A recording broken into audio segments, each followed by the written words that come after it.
Okay, so we're looking at sinusoidal functions right now, and we've considered a couple of transformations that you have to consider when looking at those types of functions. We've seen what would cause a change in amplitude, what would cause a reflection in our graph, and again, that's just if this constant here is negative. And we've also looked at, what was the other thing we looked at? Oh, change in period, that's right. So there's a couple of things left to consider now. Next thing I want to think about is what happens if we have a vertical translation in our graph.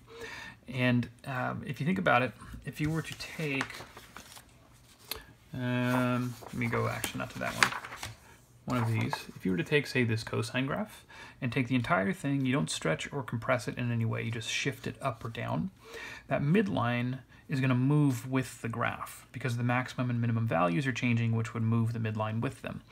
And the amplitude is not going to change because the relative distance between that midline and either that max or that min is staying constant. It's not going to move around. So a vertical translation will not affect the amplitude, but what will change, like we said, is the position of that midline. It'll move up or down with the graph. Now, what causes a vertical translation? Well, as we saw before, it's when you add or subtract some number from your function. In our case, it's going to look like functions of the form sine of x plus d or cosine of x plus d. Notice the d is not in parentheses with that x, so we're evaluating sine of x first and then adding a constant to that result. Take a look at this graph here to see how that affects the midline. Now this is the graph of a little bit more general of a function, a sine of x plus d, but the only part that matters for this discussion is that plus d. Remember, that's going to shift our graph up by d units if d is positive, or down by the absolute value of d units if d is negative.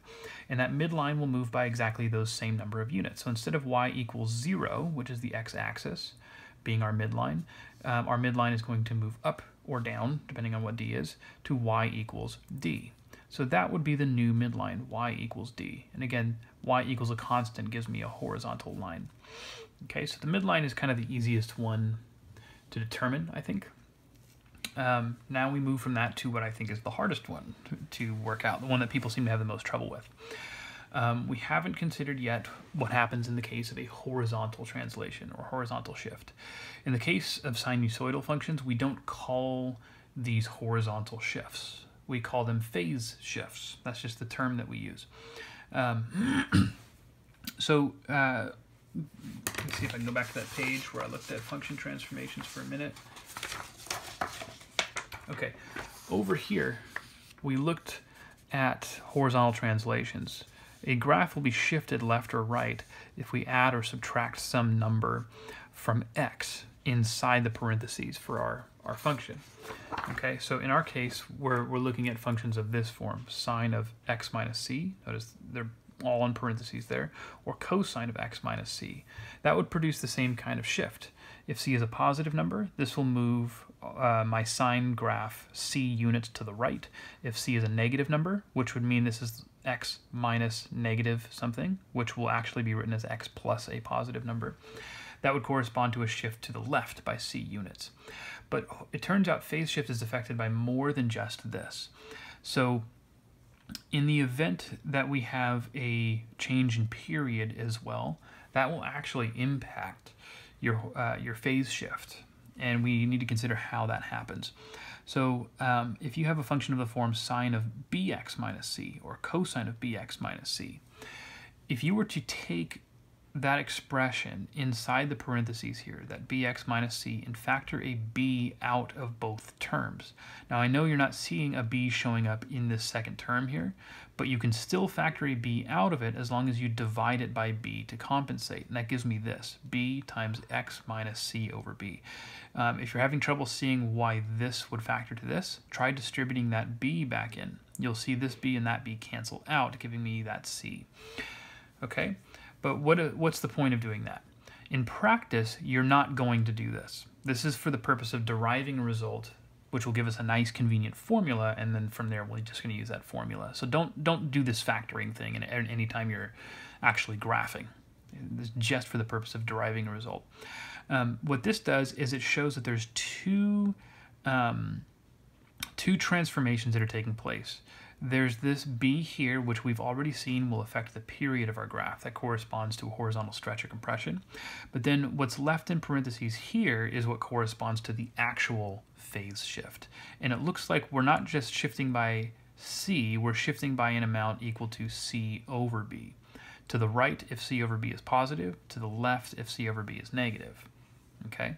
So that means our phase shift comes from the quantity c over b. It's the only quantity, it's the only transformation, I should say, that we need two of those constants to evaluate instead of just one. Okay, so now that we've covered all of the major transformations that we need to consider, here's a summary of everything we just found. So if you want to graph a function of the form y equals a sine of bx minus c plus d, notice it has all the possible constants in there, or the same thing but with a cosine instead of a sine. Then what we do is we perform the following list of alterations on the graphs of y equals sine of x or y equals cosine of x, the two graphs that we've already come up with. It's four things, potentially five, that we look for. We find the amplitude of the function, and we show that that was equal to the absolute value of a. We find the period of the function. We show that that was 2 pi over the absolute value of b. We determine the phase shift, c over b. We just found that. And then we determine the midline, y equals d. For me, I actually tend to do these in a slightly different order. I do amplitude and midline first. That's just how I like to do it, and then period and phase shift after that. You don't have to do it in this order, as long as you get all that information. The one other thing that you have to consider is whether or not your graph will be reflected. Now, we showed that if a was negative, if you had a function of the form f of x equals a sine of x or a cosine of x, that causes a reflection about the x-axis. But really what the reflection is, where the reflection is occurring, is about the midline. It just so happens that in those basic sine cosine graphs, your midline is the x-axis. But if that midline has moved, the reflection will occur about the midline, not the x-axis. Okay, so we're going to look at some examples to make all of this more concrete. I know this has been about 30 minutes of just, deriving results and no real examples to work through, but here we go. So we're going to graph several functions to kind of get a good mix of examples in. You're going to notice each one of these says graph this function, graph this function, graph this function. But really what we're going to do is specifically graph just one period or one cycle of that function. What I want to do is catalog all of the important information before trying to create a graph. So that means I want four things. Amplitude, which I'm just going to call amp. I want my, I said I normally do midline. So go like that, go like that. I need the period, and I need the phase shift, PS for phase shift. Okay, what is the amplitude of this graph? Remember, amplitude is the absolute value of a, and a is whatever constant I'm multiplying the sine by. If you don't see a constant there, it doesn't mean that there is no amplitude. It means that the amplitude is 1, because I could write this as 1 times sine of x, right? Where is the midline? Well, remember, the midline comes from whatever constant's being added to the outside of this function. In this case, it's 2. Now, don't just write 2. Remember, the midline is a line. It needs to have an equation that corresponds to that line. And horizontal lines always have equations of the form y equals some constant.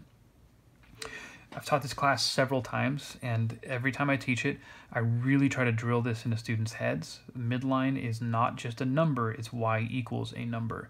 And no matter how many times I say it, I always get about half the class still just writing a 2 there.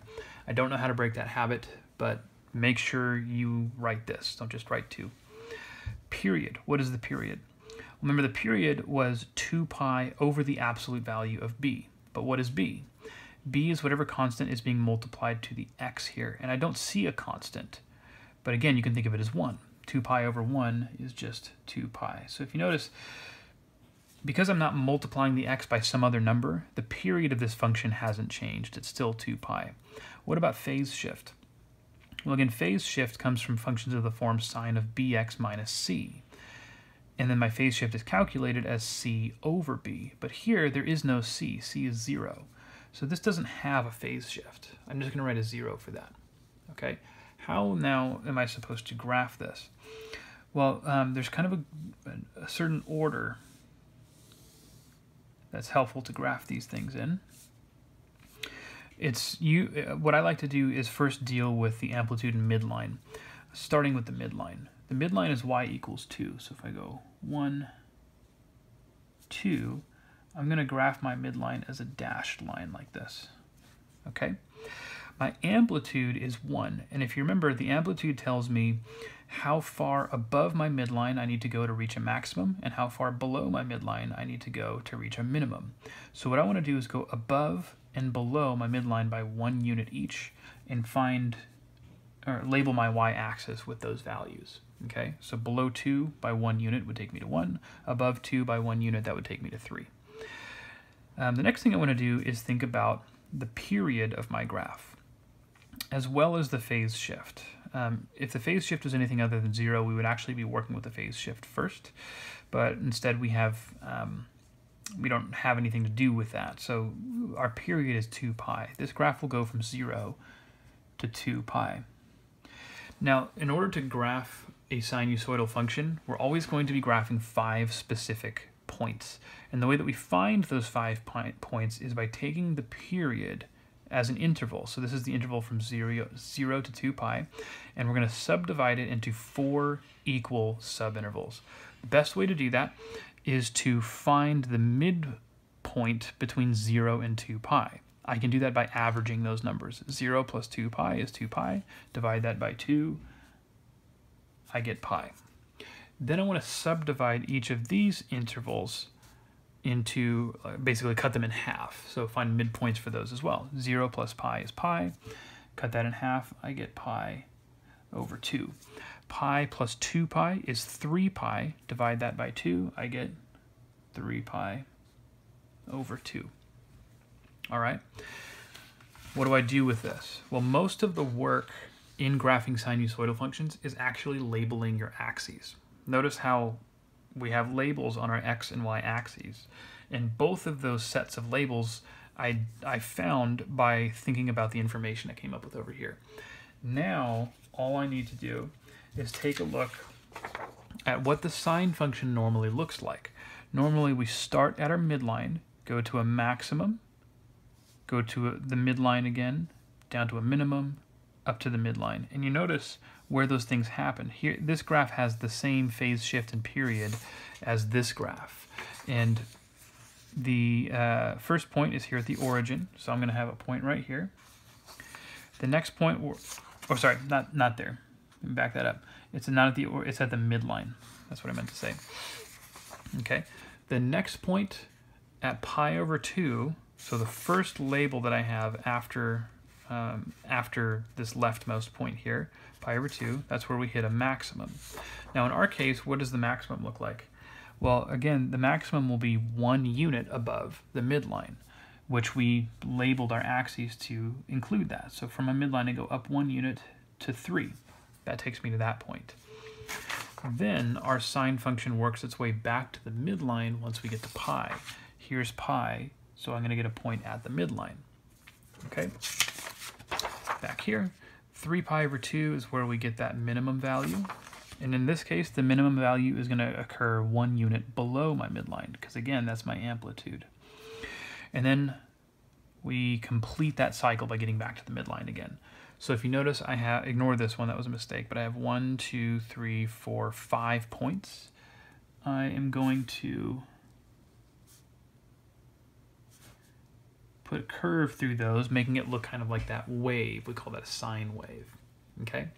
So just to give you an idea of what I look for when I grade these graphs, you do these graphs by hand, and what I'm looking for are the correct labels on your x and y axes.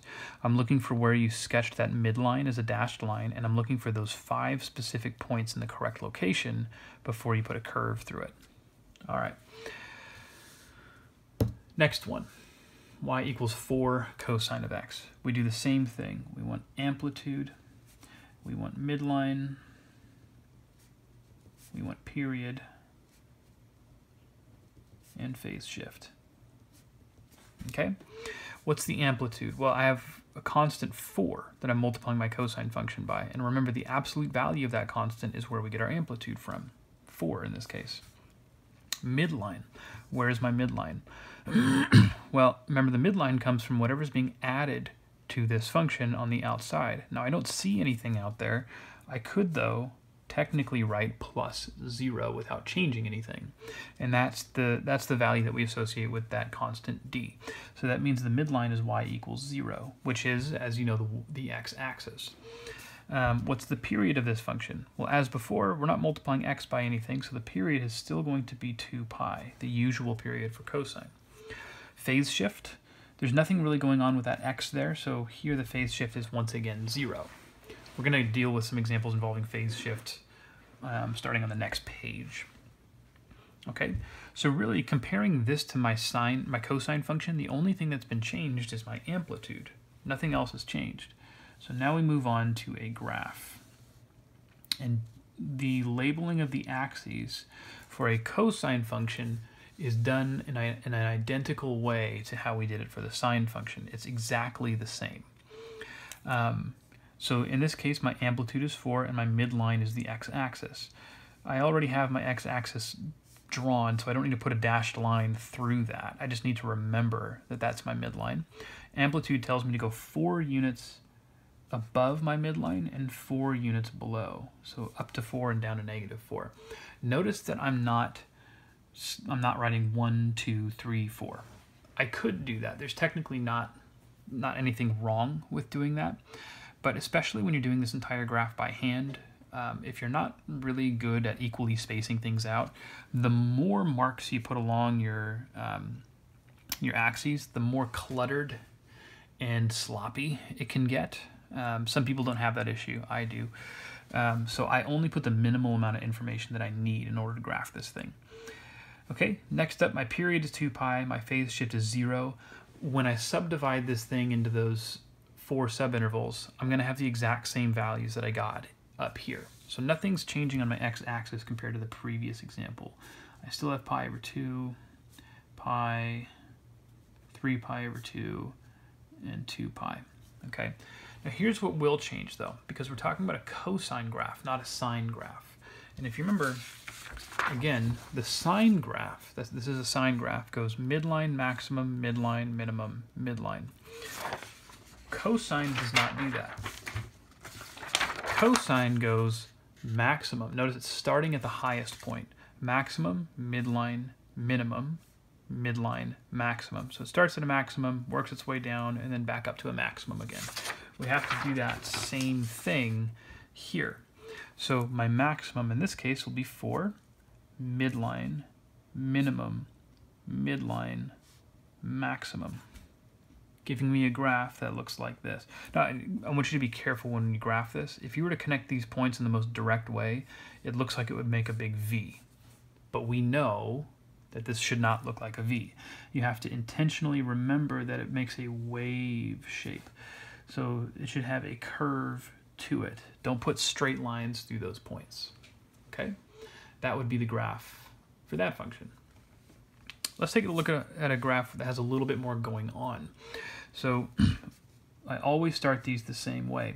Amplitude, period. Whoops. I meant to do midline. Period. And phase shift. Okay. What's the amplitude of this function? Well, now we've done a couple of these. We should start getting used to it. It's the absolute value of a. A is -3 in this case. So the absolute value would be +3. What's the midline? Well, remember, the midline comes from this thing out here. Notice that I have a minus instead of a plus. That tells me that my midline is y equals -2. Again, nothing's really going on with the x. I don't see any parentheses around that x with other stuff in there. So the period and the phase shift are still 2 pi and 0. Okay, we'll look at changes to period and phase shift later.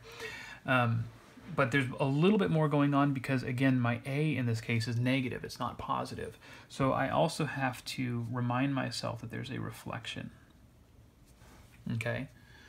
Now we can graph this function. It's a sine function. we still approach it in a similar way. We create our axes. All right. Start with my midline. My midline is y equals -2. So let's put -2, say right there. I'd get something like that. Amplitude is 3. So from my midline, I go up 3 units and down 3 units. -2 plus 3 would take me up to 1. -2 minus 3 would take me down to -5. And again, you can try and put all, count your way up to 1 and count your way down to -5, -3, -4, -5. It just gets really messy when I do that. So I keep it to that minimal amount of information. Now we subdivide our x-axis. And again, the changes that are going to occur in the labels on your x-axis are completely dependent on the period and phase shift. And because these have not changed from our previous 2 examples, nothing is changing here. Pi over 2, pi, 3 pi over 2, 2 pi. Okay? And again, we think of how the sine function normally works. Now, normally, a sine function goes midline, maximum, midline, minimum, midline. But how does the reflection affect this? Well, remember, the reflection always occurs about the midline. So this maximum is going to reflect across that midline and become a minimum. This minimum will reflect across that midline and become a maximum. The points that are already on the midline aren't going anywhere because there's a reflection about this line. If a point is already on that line, it stays put. So what that means is that I'm actually going to reverse the direction I would normally go. We started our midline, but now I go to a minimum instead of a maximum. Then midline, then maximum, then midline. So this is what my graph is going to look like.